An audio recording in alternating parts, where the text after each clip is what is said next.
The following podcast contains spoilers for Point Break and The Vanishing of Sidney Hall. You have been warned.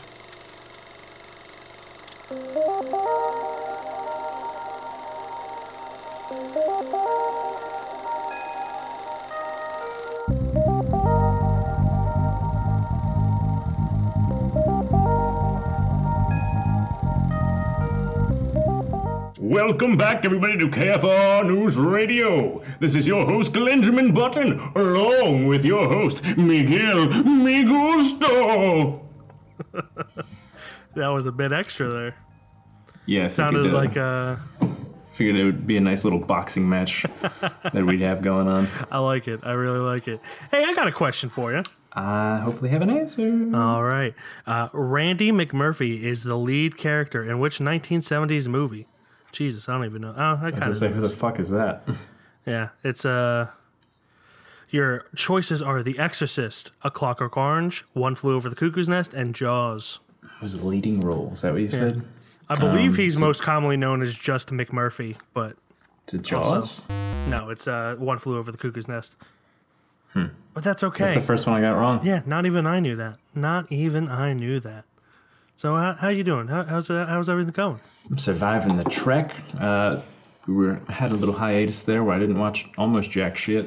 Oh, yeah? So that was fun. Went to the beach. It was really hot there and disgusting because it was humid, and I hate humidity.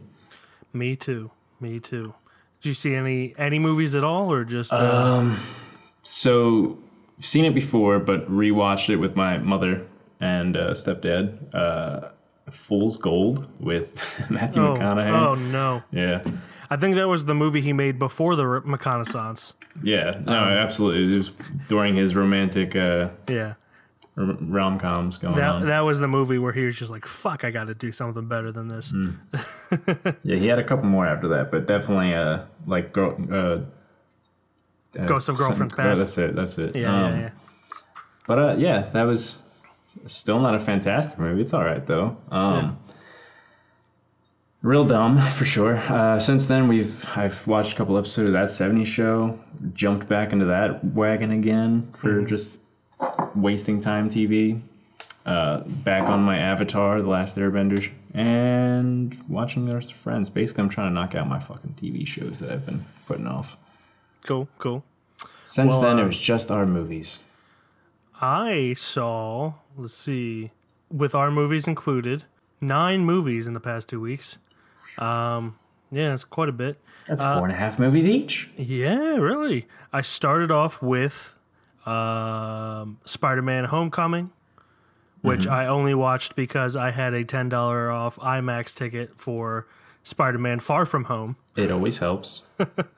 So I was like, I should just watch this just to see if there's anything that I really need to know going in. Guess what? There wasn't.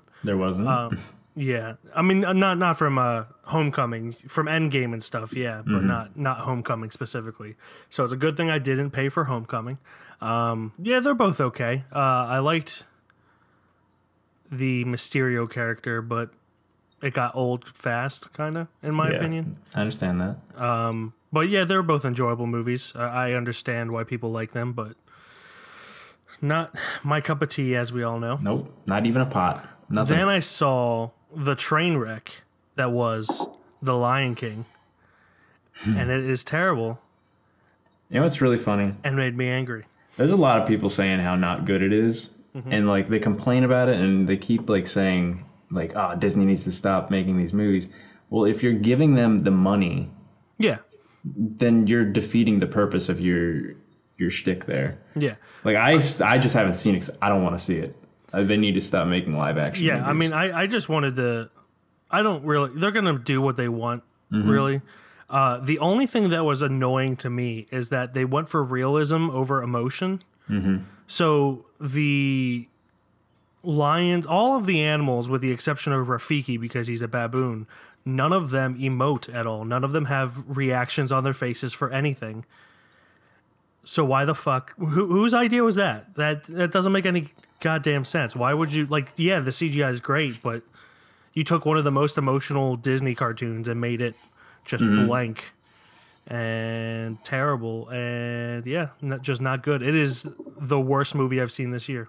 I think the saddest thing about it is Jon Favreau's, like, he directed it, right? Yeah. I've been watching, because I've been going to a lot of dentist appointments here lately, I've been watching a lot of cooking shows, and whenever they ask, like, what is the best, like, inspiration, like, they always go to, the Chef, that movie that Jon Favreau made. Oh, yeah. And it always makes me sad, because now he's doing everything for Disney. Yeah, I mean, he made Chef as an allegory for, like, how much happiness making independent movies gives him versus studio movies. But then he's followed it up with the Jungle Book remake, the Lion King remake. He's got 2 more Disney movies. I mean, I don't blame him. That money's got to be sweet, but still. Oh yeah. I mean, I don't blame him, but it's just also like, it'd be one thing if he did like 2 of those movies and then one of his own, and then 2 of those movies and then one of his own. Yeah. He's not. He just seems to be full throttle, making studio Gung-ho. Disney movies. Yeah, exactly. But it is what it is. I still like him. I think, like you said, Chef is a great movie, and it's probably one of the better independent movies in the past 5-6 years. So Yeah. Then I saw The Art of Self-Defense with Jesse Eisenberg, where he's like this. It's kind of like my movie Eugene versus Humanity, only instead of just blowing up and becoming a killer, he starts doing karate. I really liked it. It's a very dry humor throughout, so I don't know if you would care for it that much. You're definitely gonna like it. What? So then you're definitely gonna like it. Yeah. It is really. It's really hard to explain. I kind of felt awkward in the movie just because I was the only one laughing, and like, no one else got the humor. It is very dark humor though. Like, I don't know if you saw the movie Faults with I don't think so. What's her name? Oh man, Mary Elizabeth Winstead. She's like a cult member, and then her parents hire this guy to kind of kidnap her and deprogram her. Nope. Yeah, it's really good, but it's kind of like it's a more bizarre Coen Brothers style, if you ask me. But it's really good. I really enjoyed both of those movies. So yeah, that was a good one. I saw Traffic, which I had the DVD from Netflix forever, and then just finally got around to seeing it. Oh my goodness. Well, it's 2.5 hours long, so I was kind of putting it off. Yeah. It's okay. I think the last hour is much better than the first hour and a half. But it's an old, like, digital movie. I believe it was digital. It looked really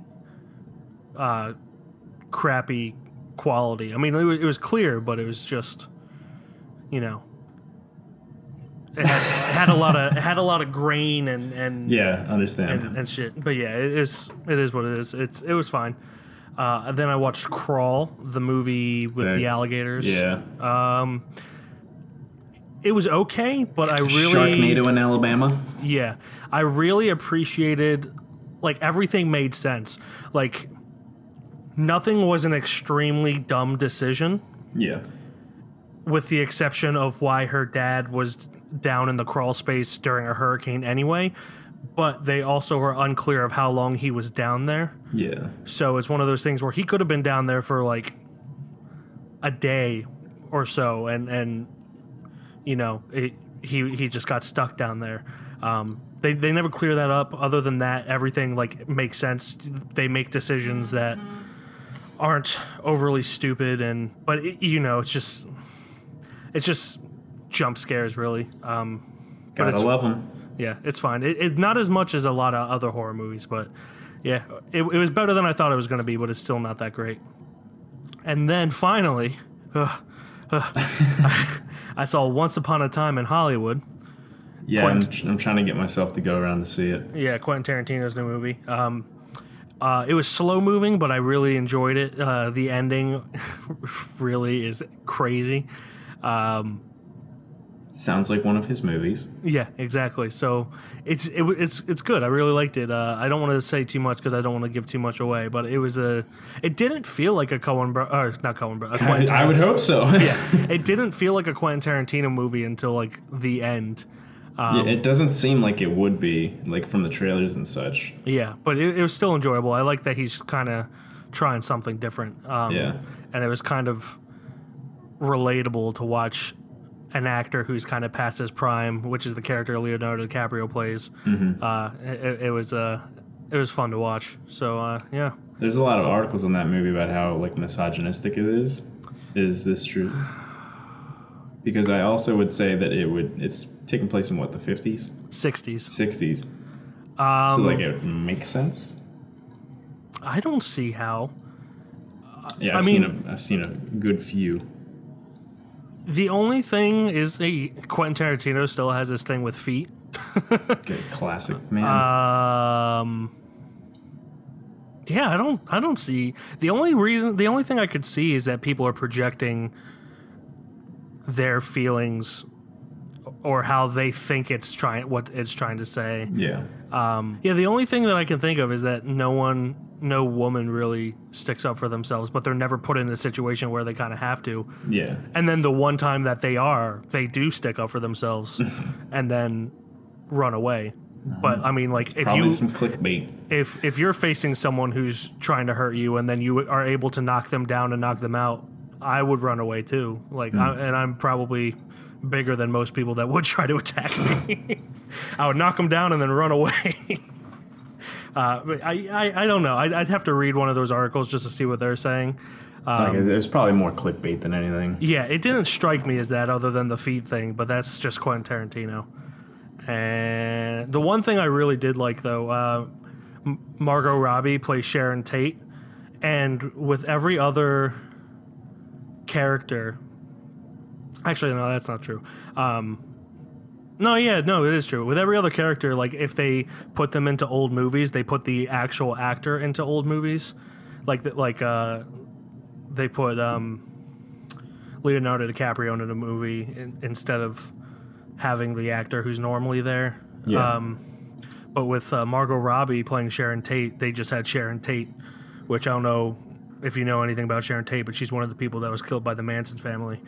I did not. Now I do. Yeah. So it was kind of nice, just a little homage to her and just kind of keeping her work out there, even though they could have just easily replaced her and no one would have thought twice about it. So... But yeah, those are the movies I saw other than our two movies, so I guess we should just get into it. Let's do it. Let's start with Point Break.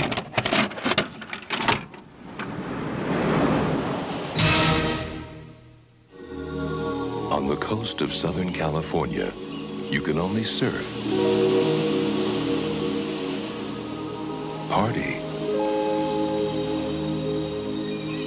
and make love for so long before it's time to go to work.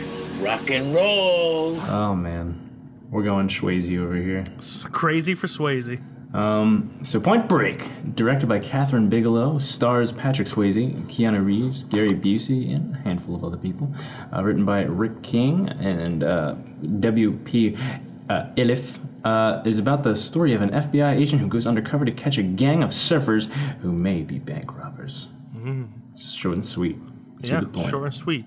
It's really, really it. Yeah, had you seen this before? I had definitely seen it before. Okay. There was a string back when I was watching the 365 movies where I was just watching Swayze movies back to back.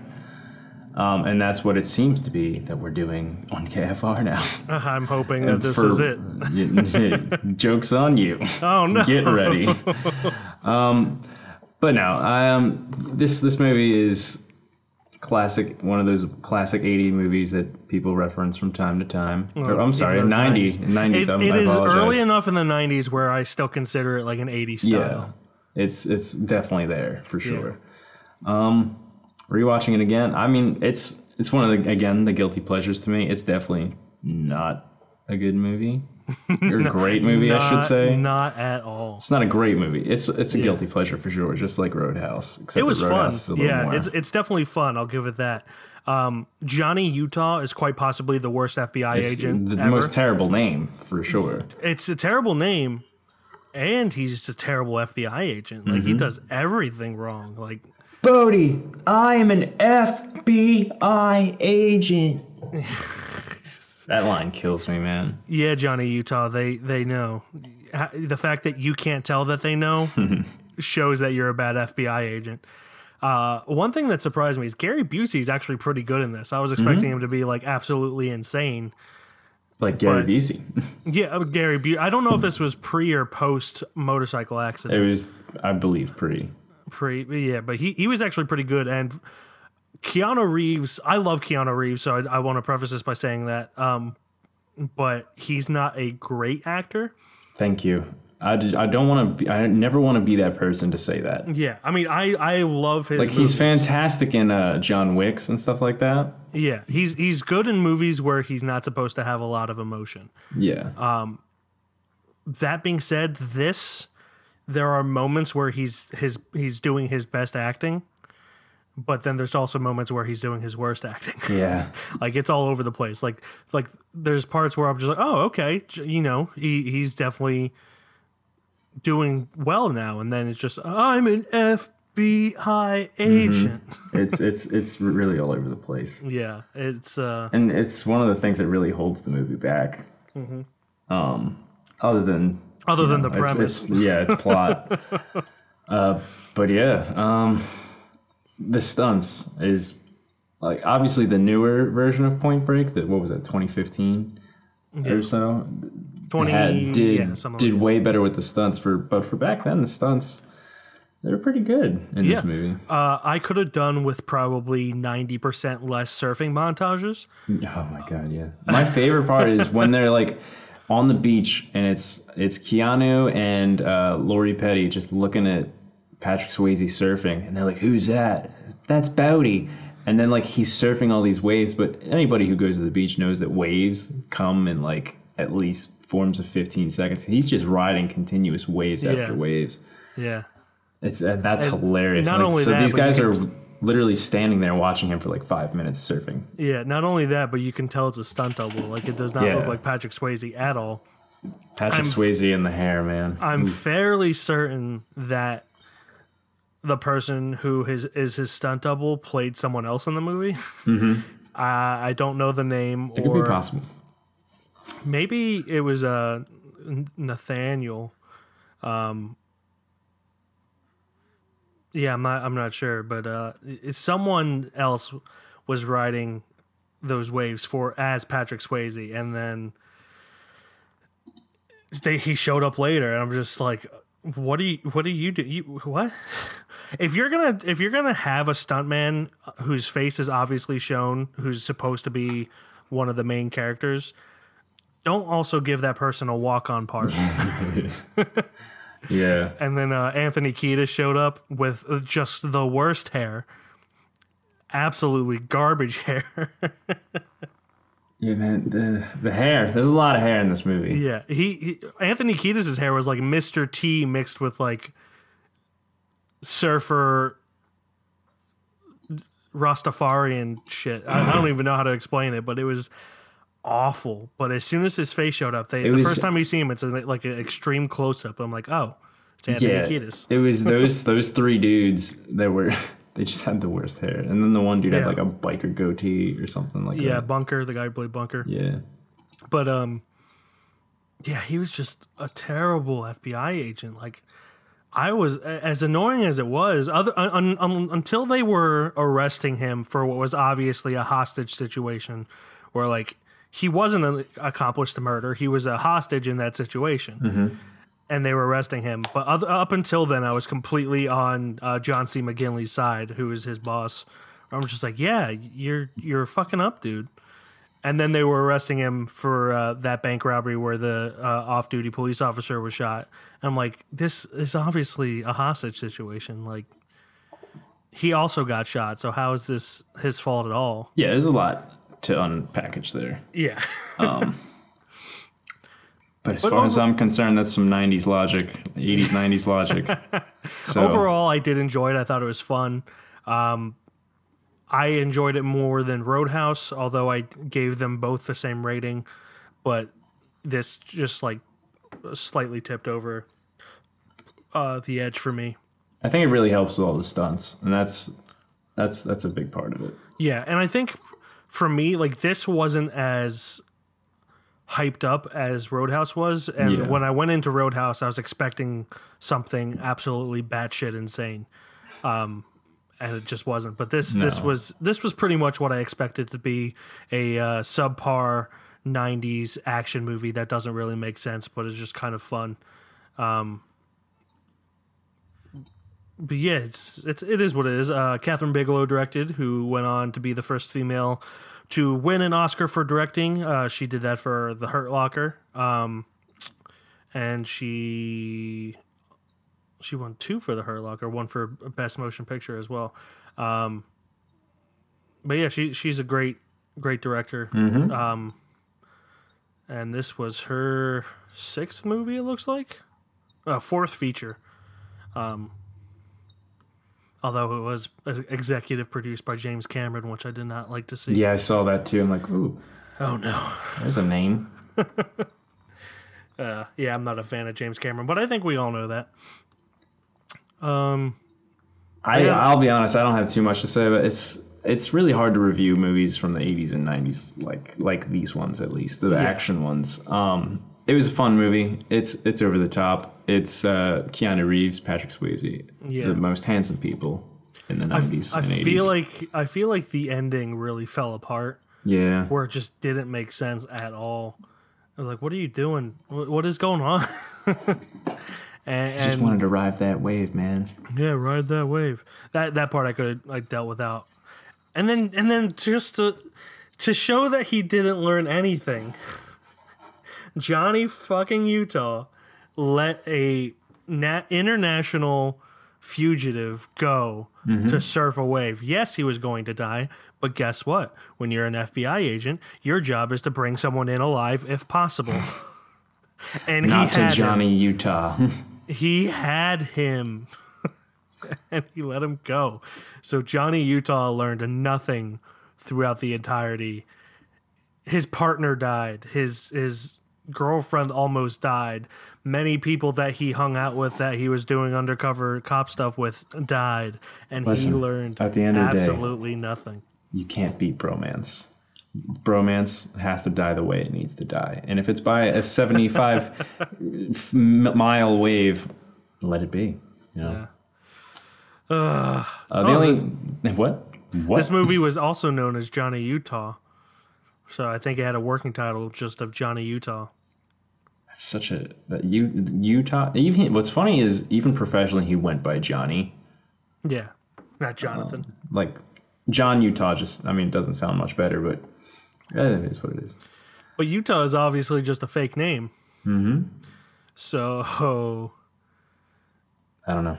Yeah, I don't know either. The only fun fact I have left about this movie is my mom named her one wiener dog Bodie after Patrick Swayze's character. I think you remember me telling me that.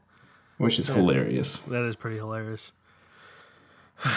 Got anything else for this one? That's all I got. 27 banks in 3 years. Everybody free! Anything to catch the perfect wave. I'm not a crook! Patrick Swayze. Fear causes hesitation, and hesitation will cause your worst fears to come true.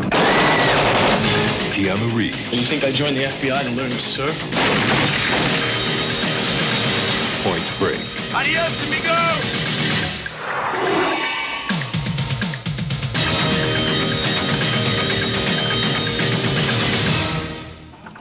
All right, so let's move on to The Vanishing of Sidney Hall.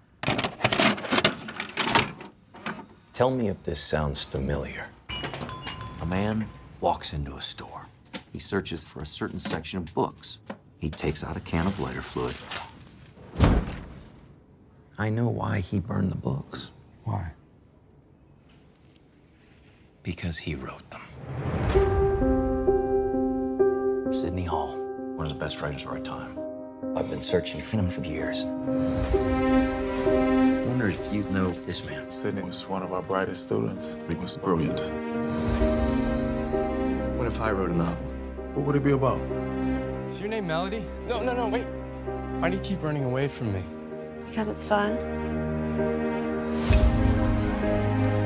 You've been #1 on the bestseller list for 8 months. I'm seeing things that aren't there. Written by Sean Christensen and Jason Dolan, directed by Sean Christensen, and starring Logan Lerman, Elle Fanning, Kyle Chandler, and Michelle Monaghan. The Vanishing of Sidney Hall is about an author, Sidney Hall, who finds accidental success and unexpected love at an early age, then disappears without a trace. Upon further review of that synopsis, I don't think it does it much justice. It does not do it justice at all. I mean, it's a nice, short and sweet kind of description of the movie, but it's a lot more complicated than that. Oh, very much. I watched the trailer after seeing this movie because I saw somebody was like, "Don't ever watch the trailers before." I don't know why. The trailer for this movie? Yeah, and it pretty much gives away the whole movie. Oh, does it? Oh, I'm glad I didn't watch the trailer then. Same. Yeah, but yeah, it's Sorry to cut you off. No, it's trying fine. to pick up where you left off. So I'm going to try to explain what happens in this the best I can. So this is it's a non-linear story about Sidney Hall. It starts with him in high school, kind of leading up to the events that inspires him to write a book, which is one of his acquaintances killing himself in front of his parents. So he writes a book essentially about that. It becomes like this international bestseller. And then one of his fans kills himself in front of his parents.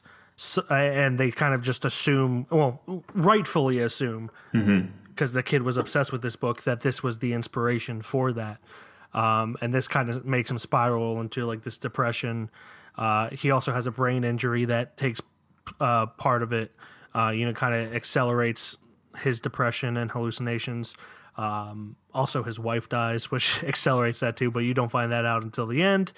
And it's a really complex character story about someone who got everything they ever wanted and it still was not enough. Yeah. Which I really liked. I really enjoyed this movie. It was way more compelling than I thought it was going to be. Which I don't know why, because Sean Christensen, I think, is a great director. Like I said, he directed my favorite short film, Curfew, and that is a really emotional character study, just as this is. And it just, for some reason, it had more complexity to it than I thought it did. For sure. I'll be honest, I woke up this morning and was like, shit, I had 2 weeks and I still didn't watch this movie. So I turned it on and I immediately got right into it. Not saying that the first couple lines of the movie had anything to do with it, but it's quite intriguing.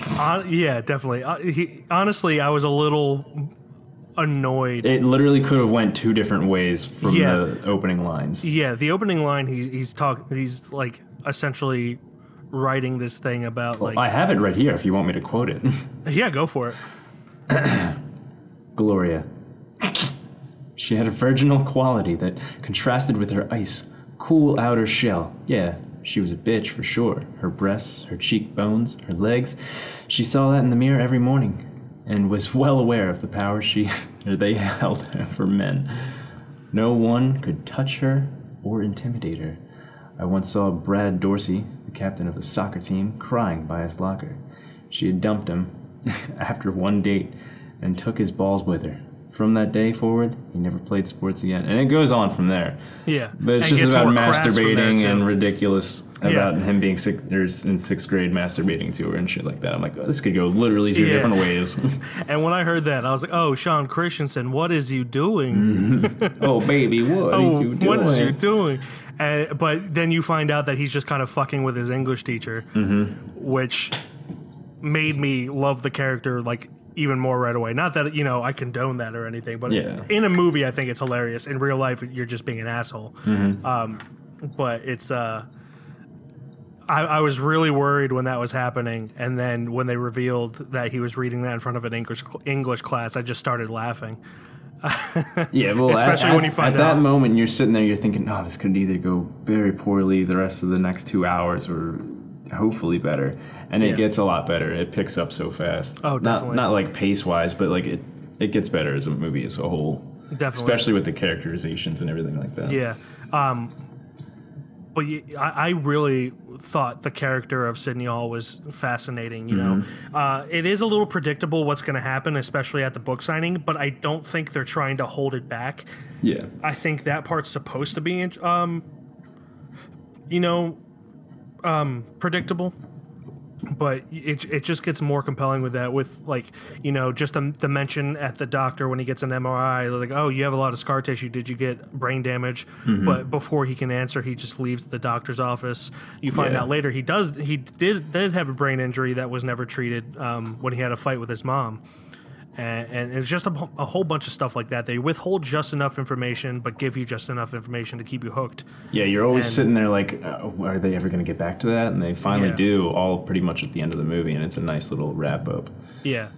And, you know, the acting's great. I think Logan Lerman, I feel like he's one of the best younger actors who...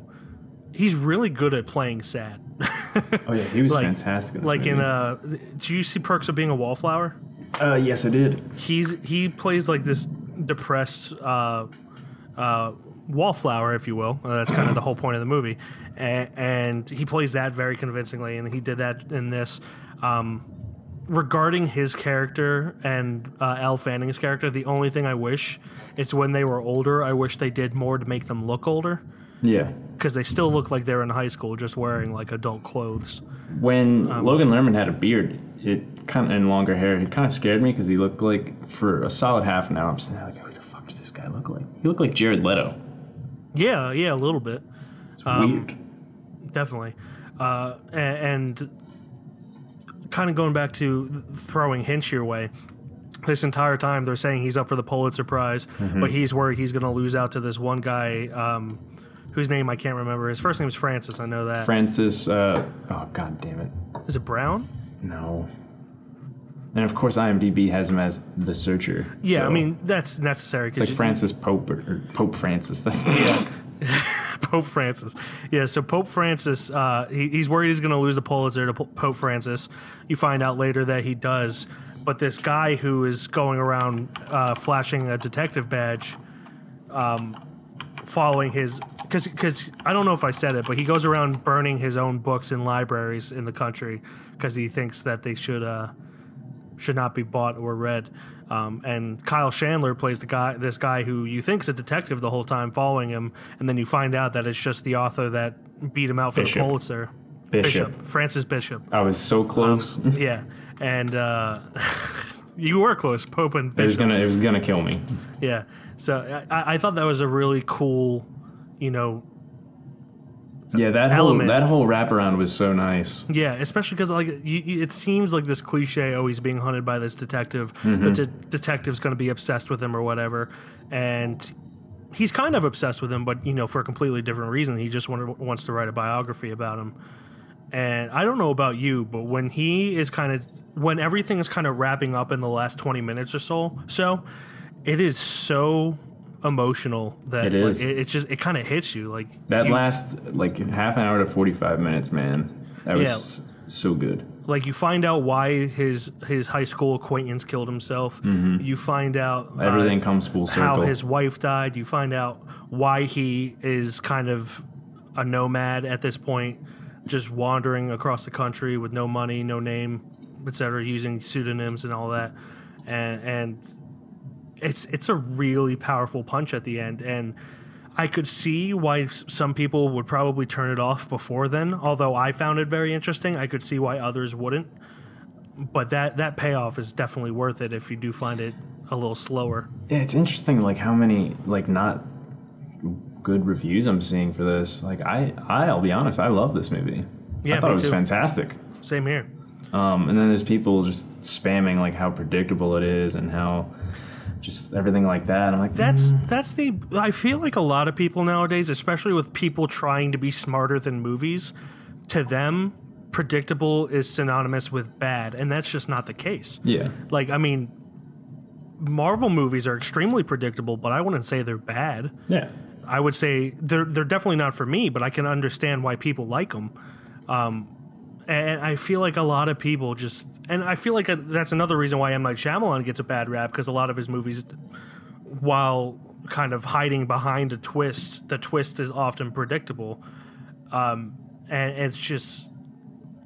It doesn't mean it's bad, you know? They also, especially from M. Night Shyamalan, they expect masterpieces. So, like, when they don't get that, it's like, this movie shit. When you're I mean, technically it wasn't his first movie.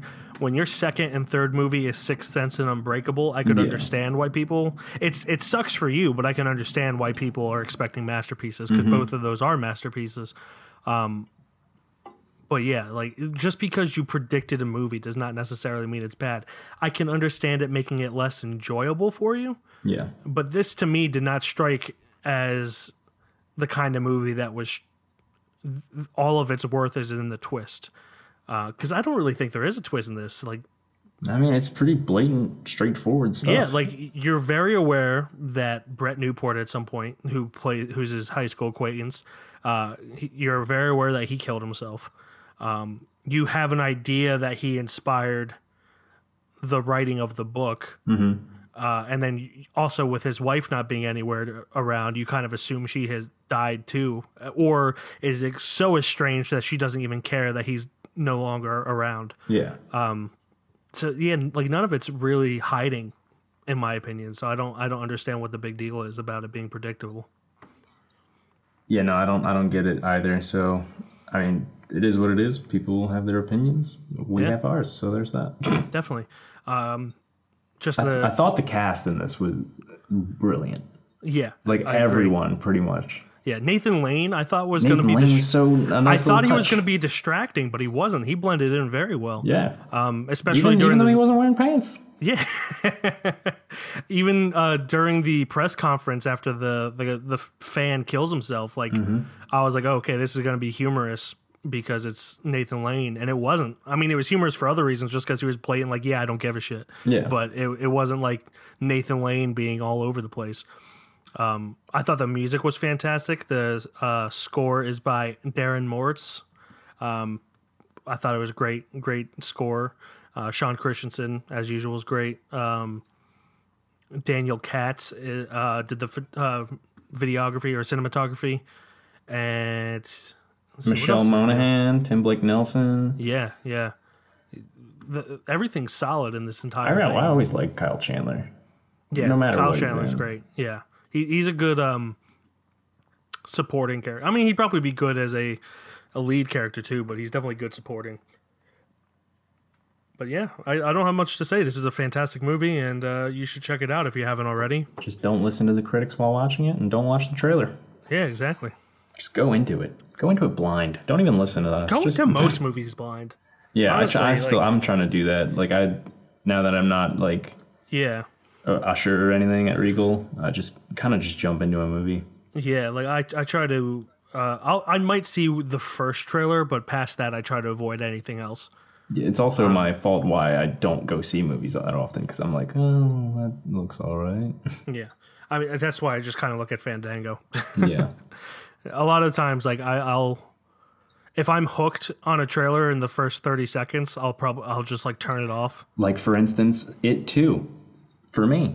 Yeah. Oh my God, I'm so excited to that. We do not need to see any more. Just give me the movie. Exactly. All 2 and 45-minute hour mark. Right? 2 hours, 45 minutes, really? Yep. Oh, shit, yeah. Mm-hmm. That's going to be fun. All right. You got anything else for Vanishing of Sidney Hall? That is all I've got. Oh, wait. One quote. So, like, if this was a Glenn's Day video, there was a quote in this movie that just hit me hard. And it was at the end of the movie after his wife had died. I wrote it down because this is where, like, if you watch the Glenn Day video, I always put my favorite quote from the movie, and this is my favorite quote from this movie. Not the masturbating speech from the beginning. Although that was pretty great. Once Melody left me, it dawned on me, looking out at all the wonderful city lights, that I was just one of those millions of city lights, a tiny little pixel, buried within the white noise of life, blinking on for just a brief second in time. And that definitely solidified, like, how he was such a good author in the movie too. Oh yeah. And it just hits you. You're like, oh shit, man, that's really sad. Yeah. Yeah, absolutely. That's all I got now. I really want to write something that's going to shake people up. You should get on that. Be sure to take me with you. You should write about me. You know who my father is. Doesn't mean I should write a book about him. You'll be singing a different tune tomorrow. What happens tomorrow? This book is a dangerous sign of the times. How do you feel about the book burnings? I apologize for nothing. I'm being followed. And I don't know what he wants, but he knows everything about me. No one has claimed to see or hear from Sidney Hall in over 5 years. Now, how is that possible? Everywhere I go, he's with me. You were one of the last people to see him alive. That's not a beginning to a great book. I don't know what is. The entire course of a person's life can change in a millisecond.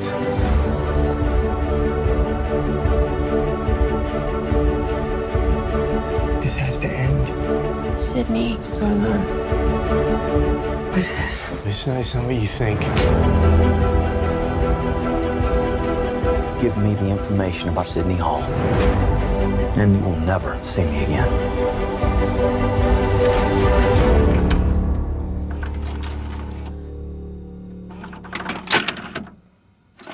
All right, so that does it for Point Break and The Vanishing of Sidney Hall. Let's move on to The Judgment. Glenjamin Button. Yes. Does Point Break become a shelf boy for you? No. If Roadhouse isn't going to make Shelf Boy, Point Break can't make a Shelf Boy. I agree. It's definitely fun to watch, but nothing to brag about, really. So, Point Break does not make it onto the shelf, but let's talk about The Vanishing of Sidney Hall. I think we already kind of went over this. It is Pretty a great much. movie. It is a hidden gem, in my opinion. Another A24 classic, if you ask me. So I'm going to say yes, it is a shelf boy. I will also say the yes. Yes. So, Point Break does not make it onto the shelf. The Vanishing of Sidney Hall does make it onto the shelf. That brings us to next week's films. Who went first last time? Was it me? You know, at this point, Yeah. this was 2 weeks ago. You go first. All right. So, since we're going off the rails on this Swayze train, Oh, no. I'll give you two options. Oh, God. Do you want Dirty Dancing or Ghost? Oh, fuck. I've avoided both of those movies for good reason. Good, because we're not watching either of them. I actually good. picked something else. Oh, thank I just God. wanted to say that line going off the rails on the Swayze train. All right, I will give you two different options. Do you want to stick with an 80s movie, even though that was a 90s movie, but it felt like 80s? Or do you want to go with Elle Fanning movie?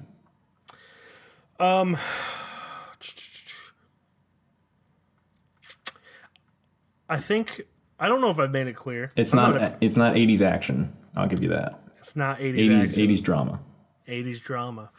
I think I'm kind of tuckered out for the 80s at the moment. So let's go with Elle Fanning. Sorry, Jodie Foster. So we've got 20th Century Women. Ooh, I've seen that. And that is directed by Mike Mills, written by Mike Mills. Stars Annette Bening, Elle Fanning, Greta Gerwig, and what's his name? Billy Crudup. And it's about the story of a teenage boy, his mother, and two other women who help raise him among the love and freedom of South California of 1979. So pretty much we're almost still at the 80s. Yeah, but it feels like it. It wasn't It's a made. period piece. It wasn't made then. So No. where can we watch that? That is going to be, I believe, on Netflix. Yes, it is on Netflix. Netflix sponsor us. My film is also on Netflix. Netflix sponsor us. It is directed by Adam Egoyan, written by Benjamin August, and starring Christopher Plummer, Kim Roberts, Martin Landau, and Amanda Smith. It is called Remember, and it tells the story of, with the aid of a fellow Auschwitz survivor and a handwritten letter, an elderly man with dementia goes in search of the person he believes to be responsible for the death of his family in the death camp to kill him himself. So a little revenge thriller there, with Christopher Plummer, who I think is vastly underrated. And I look forward to watching this. Like I said, again, it's on Netflix. Netflix sponsor us. So, our next week's films, both on Netflix. How many times can I say it? Netflix sponsor us. We have the, what is it? 20th Century Women. And Remember. But you know what? What's really funny is you said Remember in the back of my IMDb page is Mufasa and Simba. So it's just like, Remember. In that voice. Well, that'll do it for this week. As always, you can follow us on Instagram, Keystone_film_review. On Facebook, we are Keystone Film Review. And on Letterboxd, I'm Mike KFR. And I am Glenn KFR. And we will talk about more movies next week because we got no life. Oh, boy. Goodbye. Bye.